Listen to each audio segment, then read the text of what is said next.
Welcome to another conversation in the Wounded Angel Network series.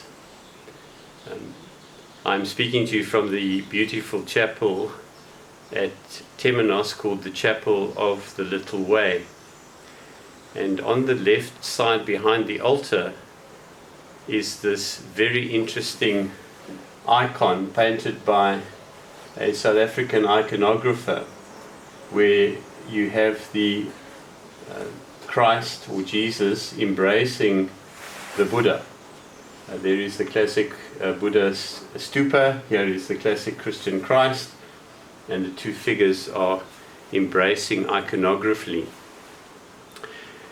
The question must arise, how on earth do you even conceive of two religious figures like the Buddha and the Christ even embracing? They are not contemporaries in any way. They are separated by 500 years of history. Gautama Buddha, about 500 years before the Common Era, and Jesus, of course, 0 or 4 or 8, depending on your scholarship, is his date of birth in the Common Era. They also come from very contrasting backgrounds. Jesus of Nazareth comes from abject poverty. He is the son of a carpenter. He's born in a stable, so immediately is unclean because he is amongst cattle and dung and sheep. So he is born in Eastern terms as almost as an untouchable. He is right at the bottom of the pile of social standings and any kind of caste system. Whereas the Buddha historically is the son of a prince. He is Prince Gautama Buddha, who grows up very sheltered. Jesus grows up very vulnerable. He's still a young boy when his parents have to escape, so the story tells us, into Egypt, to avoid the terrible slaughter of the innocents that the Gospels record as being a way that King Herod, who was so threatened by this news of the birth of a king, slaughters all the male children under 2 years of age. And during that time, this family, Mary, Joseph, and Jesus, escape and live in exile for some period that we don't really know. Very vulnerable. Prince Gautama is in fact cosseted in his birth. He's protected by his father from seeing anything untoward. He lives within the walls of the castle, and he is kept from seeing anything that is vaguely difficult, in the hope that he won't be sullied or damaged by the things of the world. In the Buddha's story, this young man who marries and has a child, one day, the stories vary, but in some way there's a story that a gate gets left open, another story that he actually gets led outside, but he finds himself outside the walls of this castle, and there he sees three things he's never seen before. He sees an old crone, an old person. He sees a leper, and he sees a corpse being carried. Old age, sickness, death, the very things that he had been protected from are shown to him, or he sees them and experiences them, and they create in him a huge disturbance, as you can imagine. From this cosseted, protected, cocooned life, suddenly to be faced with this realities makes him question everything. And at that point he leaves his wife and child in the care of the palace, and he then goes out to find what life really is about and what it means. Jesus, on the other hand, grows up. There's these mysterious missing years that we don't know about, lots of speculation. But he had an early age when he goes at the age of 12, for his bar mitzvah to go and be presented in the temple, finds himself absorbed in the discussion with the scholars of the day, and then turns to his parents, and when they come looking for him and are worried about him, says, "Don't you know I'm meant to be here about my father's business?" So two very different characters coming along together, and so again, the question, why the embrace? Well, it's not really around the historicity of these two figures that we find the connection, we find the embrace.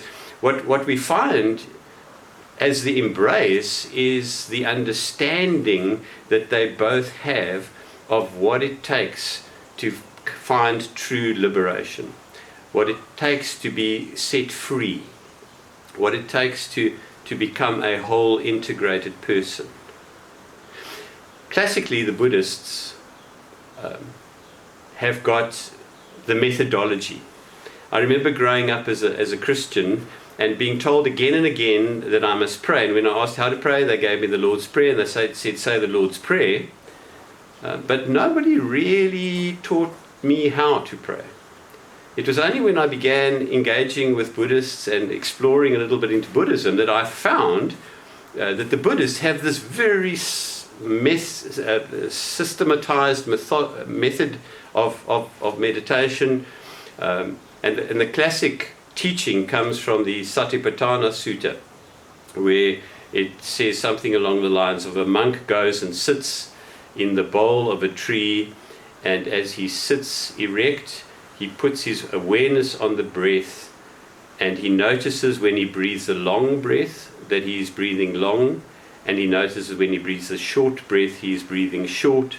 When he breathes in, he knows he is breathing in. When he breathes out, he knows he is breathing out, and thus he practices. It is the simple going within and placing one's awareness on the breath that quietens the mind. And in Buddhist practice, everybody begins with what is called vipassana meditation, which is the meditation of tranquility, making the mind calm, calming the mind, stilling the mind, trying to pause from all the distracting thoughts and labeling and judging that goes on in our minds all the time. There's this quieting down, watching the breath, coming to stillness. And then the second phase of meditation that one is taught is what is known as insight meditation. And insight meditation is where one begins to discover the fruit of being still, the kind of insight, understanding, knowledge, if you were, wisdom that comes as the second step.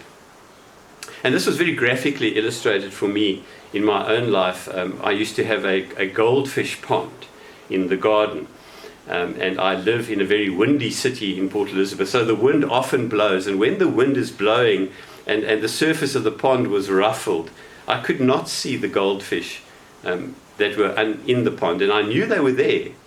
I had put them there. I loved watching them, but during a windy season, all I ever saw was the ruffled water.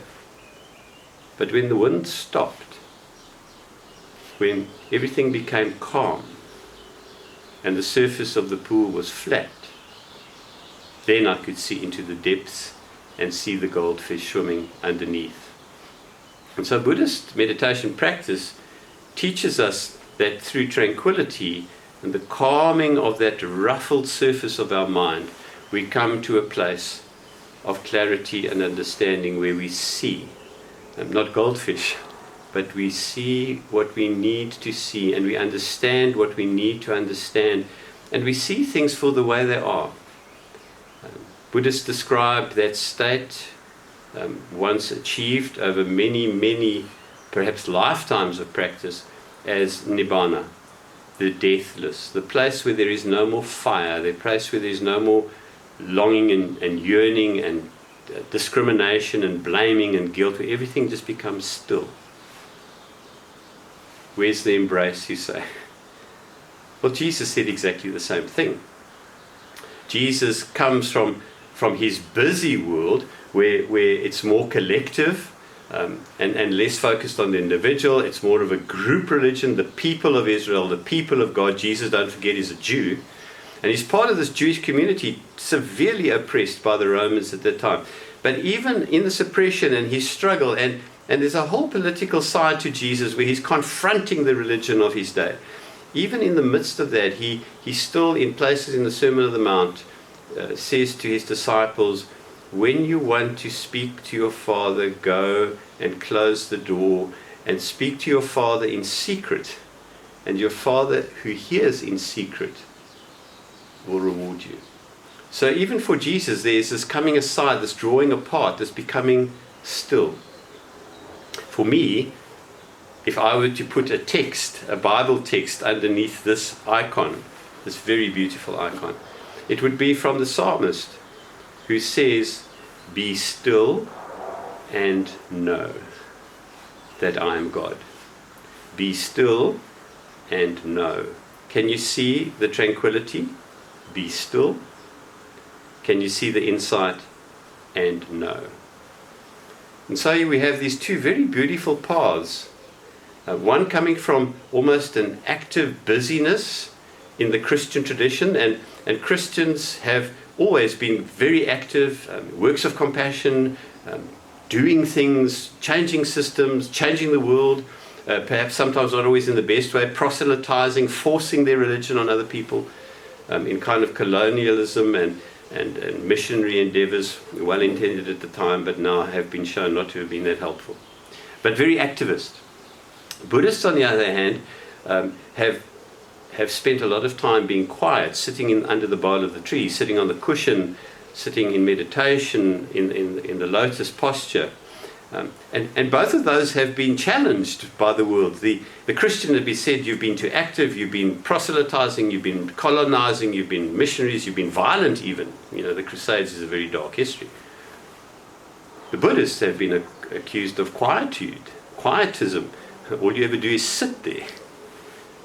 A dear Buddhist teacher friend of mine, Temenos, has written a book aimed at addressing this issue with Buddhists, and she titled the book, "It's Time to Stand Up." Get off the cushion. Maybe as Christians we need to have a book written which says it's time to sit down.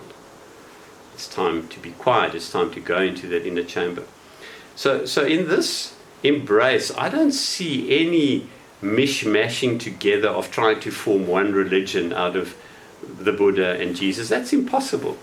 But there is this wonderful connection point, that it is in contemplation, in stillness and prayer, and the wisdom that comes from that we really are able to make a change in the world. And so the Buddha embraces Jesus, Jesus embraces the Buddha. And we realize at the end of the day, all our religions, and as you walk around Temenos here and one sees all the beautiful shrines to all the major world religions, one is overcome by the sense that everything belongs, and we're all just walking up the same mountain, following different paths, ultimately to come together at the summit. So thank you for this time and the sharing on the Wounded Angel Network. Can I remind you, if you ever want to engage with me one-on-one, I am available for Zoom and Skype sessions, and the details of my email address will follow at the end of this recording. Thank you for your attention.